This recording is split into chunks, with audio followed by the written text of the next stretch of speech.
Good morning. I'm sitting outside with my goofy dog and his dog friend.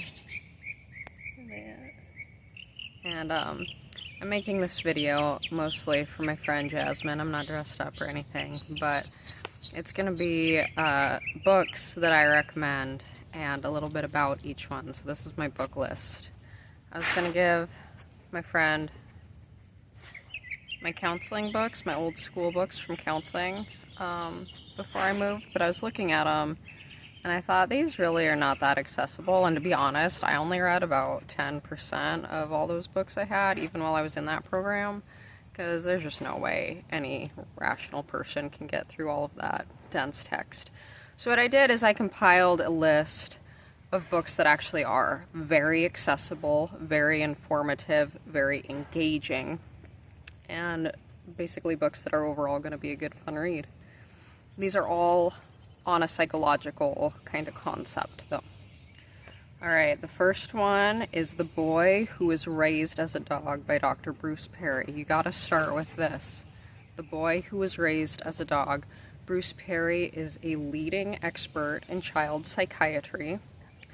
He happens to be from Bismarck, North Dakota, for my Bismarck people out there. Totally crazy coincidence.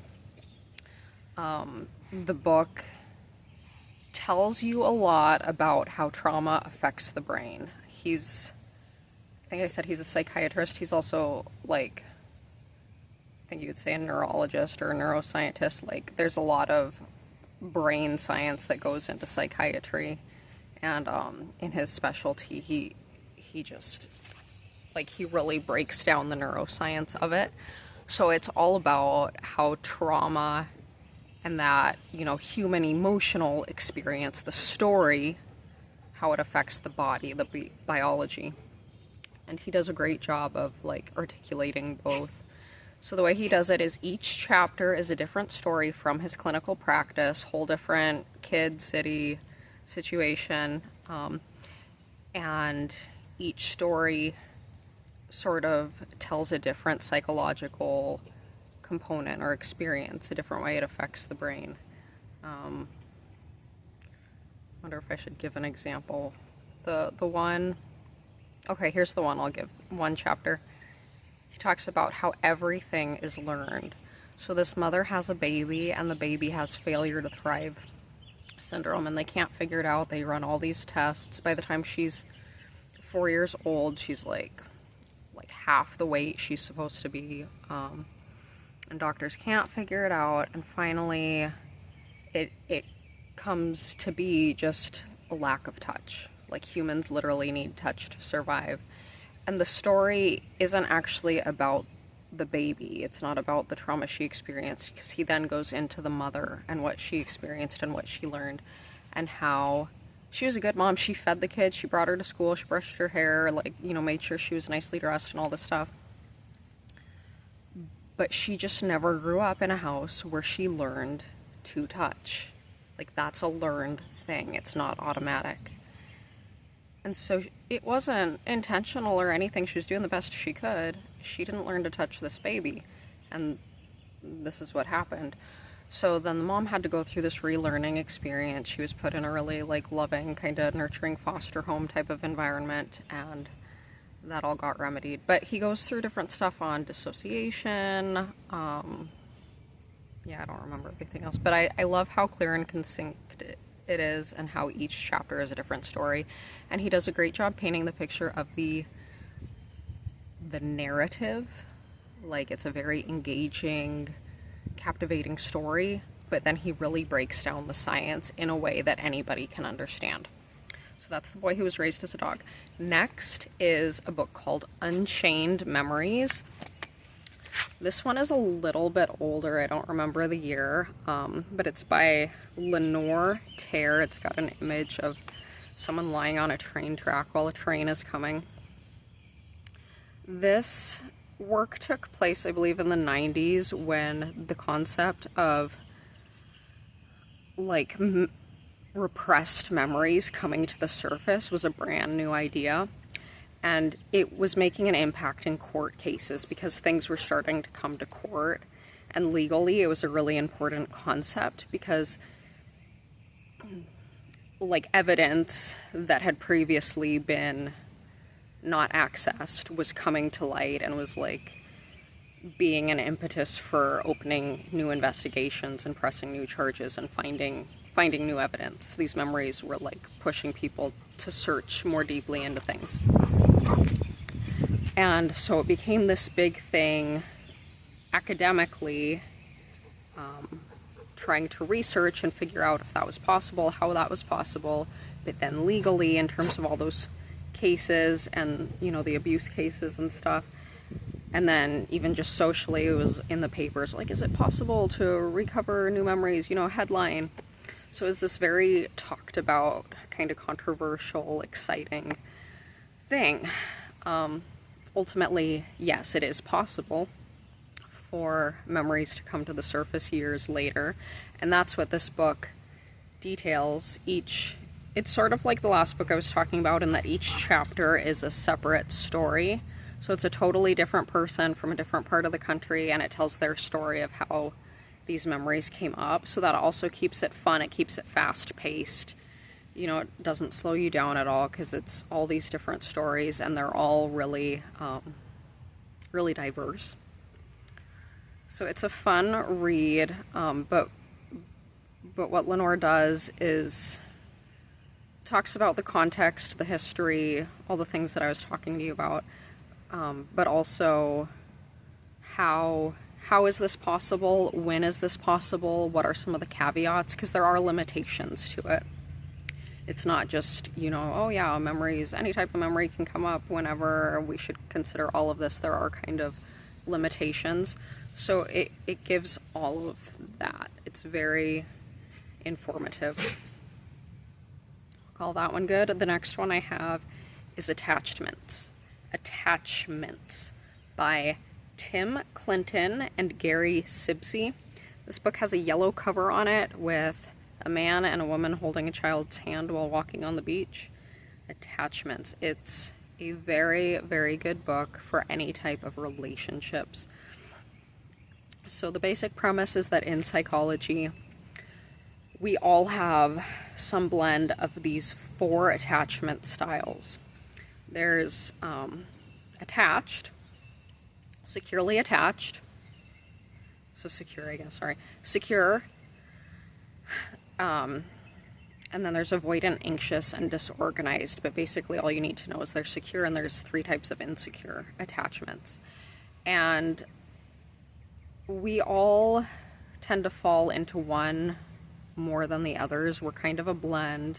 You know, nobody's totally insecure attached, nobody's totally secure attached, but like there are people out there who basically have secure attachments.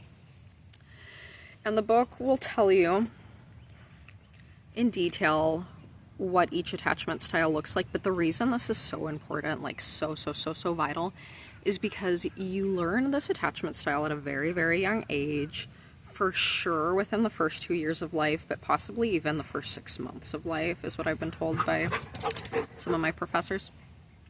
So very, very early you learn this style, and it is to some extent fixed. You carry it with you your entire life, and it's not just romantic relationships.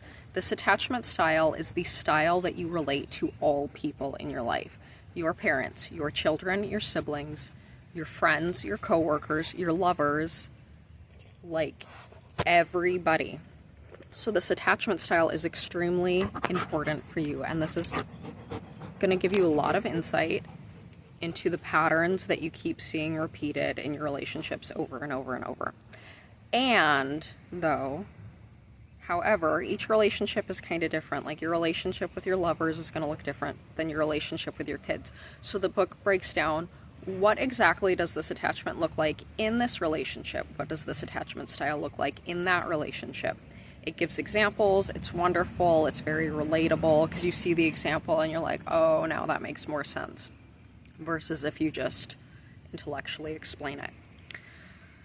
So they go through all 4 attachment styles very thoroughly. They go through the 4 attachment styles kind of in each different type of relationship, like I said, so that it makes sense all across the board in each context. I forgot one point. Also, your God relationship. That is a relationship also. And your relationship with your higher power is going to incorporate your attachment style. However you related to your parents as a child, whether it was secure, insecure attachment, you know, if you had like authoritative parents who were very military, like demanding excellence type of thing, that's the relationship you have with God. Basically, the expectation you had with your parents is the expectation you have of God, but that's God's personality in your head. And then, so that gets into kind of spiritual and religious wounds. So it's a very, very, very important concept. Like, this is pivotal. This is probably the most important psychological concept in the books.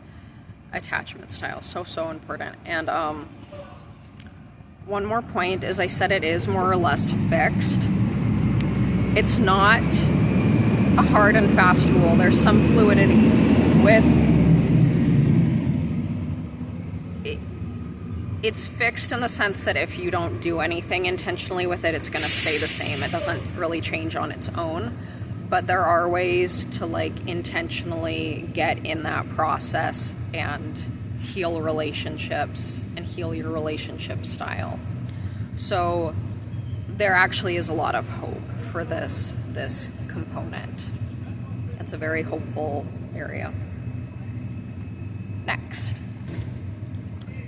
Love this next book. I recommend it to everybody. I recommend all these books, obviously, but if you are a man or you have a man in your life who's baffling you or intriguing you, this book is all about the male archetype, the male psyche. It's called King, Warrior, Magician, Lover. Sorry, the garbage truck's going by. That's what all that noise is. King, Warrior, Magician, Lover. Subtitle: Rediscovering the Archetypes of the Mature Masculine. And the authors are Douglas Gillette, and Robert L. Moore.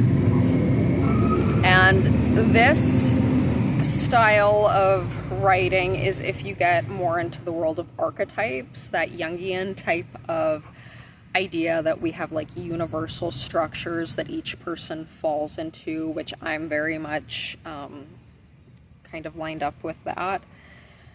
But if you're at all interested in archetypes, this one is very interesting. Again, you'll start to see a pattern that I love books that are well organized, and this book is so well organized. It's so accessible. The title, these are the 4 archetypes they dive into. So basically their thesis is that every man is psychologically comprised of 4 main archetypes. We all kind of have other ones too, but they're saying that like these are the base archetypes for the male psyche across the board. Every man has them. Now, if you know about archetypes at all, you know that there's always shadow parts. So each archetype has 2 shadow parts. Okay, so they break that down. So each one is going to have 3 different components: the archetype itself, like the true archetype, and then the 2 shadow parts. Another part to the book is that they start also with the boy psyche, because that's a sort of a different thing. So if you're imagining these 4 archetypes, think of like a pyramid with 4 visible sides. And then think of that inversed on the bottom, that you have another pyramid underneath it. So you've got a diamond, and it also has 4 sides. Because the boy archetypes are going to be a little bit different, but similar, and they naturally transform into the man archetype. So, hey? So the boy archetypes also have the 2 shadow parts, so it ends up being a whole lot of parts, but it's really organized. You'll understand it. And they talk about what happens, you know, if you're in the boy shadow parts, if you're in this shadow part, that shadow part, what that looks like. They also give examples to make it more accessible, what it looks like in everyday life, and basically how that transitions into the mature male psyche. So it's going to give you a lot of insight into the psyche of a man. Now, for me, reading it as a woman, I also related to all of this. I don't know if that has to do with like the anima animus complex, that like we've all kind of got the male, the female. I don't know exactly, but it was relatable to me as well. I was like, yeah, I feel like I've got a little bit of warrior in me. So I'd be curious to see how other women respond to that. But I think for men, it's very, very important. It's like, when I was reading it, I had the sense of like, yes, that's what a man is. That's what I've been looking for all this time. Like, oh my gosh, it makes sense. And all the other silly things I was seeing men doing, I was like, yes, that's what they're doing. It makes sense. That this is what it is. It was very validating for me, and it really was a fun, enjoyable read. I love that this list includes like a lot of various topics. So the next one we're moving on to is going to be more on child psychology, and it's actually a book about play therapy. It's called Dibs in Search of Self by Virginia Axline. Dibs is a fake name that they use for this child in this book. It's based on a real story. And Virginia Axline is like a leader in play therapy. I don't remember for sure if she was like the one to invent it, but I think she was the one to really popularize it and further the research. And I think everyone has probably heard of play therapy, but I don't think many people know what it actually is. So play therapy is not having a therapist play with your kids and being like, let's draw a picture and talk about our feelings. Play therapy is a very specific way to do therapy and to play with the kid. And in true play therapy, what you do is you've got the room set up, you've got the dinosaurs out, the cowboys, all the people, you know, the bakers and postmen, little figurines, the sand table, you gotta have sand, the house, all the stuff in the room, and you just let the kid go in and you don't give them any direction. No direction at all. They just go, they do whatever they want. And as the therapist, you watch them and you like affirm what they're doing, basically. So you'll be like, you're playing with the dinosaurs. I see that you're playing with the dinosaurs.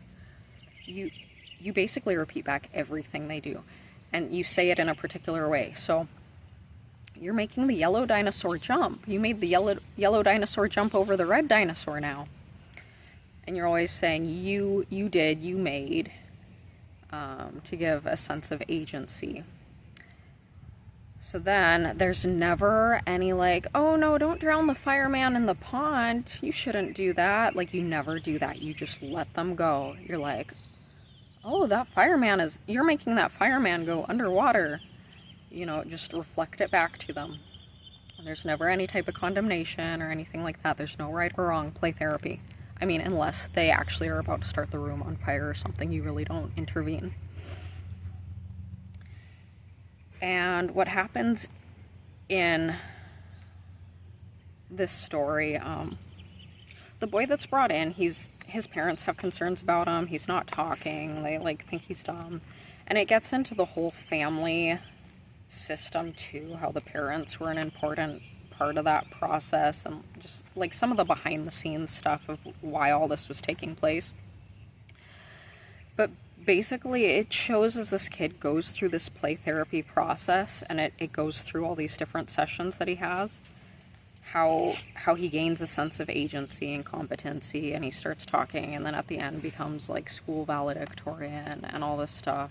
And I feel like my description did not do it justice, but for me it was a really moving story, and I think especially anybody who felt sort of unseen as a child is going to revel in this story of like radical child witnessing.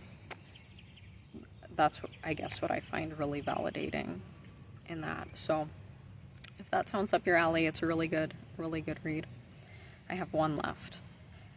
And it's crazy that I left this one to the end, because if you know me, I'm a huge IFS nut. Like, love IFS, love Dick Schwartz. Yeah. So this one is just the introduction to the internal family systems model. Dick has a lot of books out. The IFS Institute has a lot of books out. I have not read all of them, but I have read this one, and I've read a few others, or looked at a few others at least, kind of skimmed, summarized. But I've read this one pretty thoroughly, and it's really good. Like everything I've listed here, it's accessible. It does a really good job, like, capturing the heart of what they're trying to express. So just a quick basic background for IFS is it's this idea that we all have parts. It's not pathological, and it's not trauma based. Like, we all have parts just innately, but what happens with trauma and high level stress is that parts get forced into roles they don't want to do, just like in a family. You know, you've got family roles where maybe one is like the jokester, one is the scapegoat. We get forced into roles like one's the baby sister for life, you know, and you all have different roles that your family puts on you. So these parts get forced into roles that makes them act in extreme ways, like sometimes super duper extreme. But they're all trying to serve a purpose, and so it gives you a lot of sympathy for yourself and for others. I think that self-empathy is so important. And it describes in depth what the different parts are and how they function, and basically how they're trying to keep you safe in ways you can talk to them and heal the separation. Because what happens is they sometimes have very conflicting views and opinions and motivations, and then that causes sort of this inner war inside of us. They become polarized, you know, like Republicans and Democrats, really, really extreme, one side and the other. And that's a lot for one person to have inside of them. But if you can get them to cooperate and work together, then you're going to have a lot more ease and harmony in your life. Feel a lot more comfortable. So introduction to the internal family systems model, I highly recommend. Oh my gosh, I can't get through this. I just want one more quick thing about the parts. Basically, there's two types of protector parts. There's firefighters and there's firefighters and there's protectors, and there's managers. Sorry, two types of protector parts, firefighters and managers. And he gives you the whole breakdown of what that looks like, and I better just go and let you read them. Let me know if you read any of these and how you respond to it and what your thoughts and feelings are.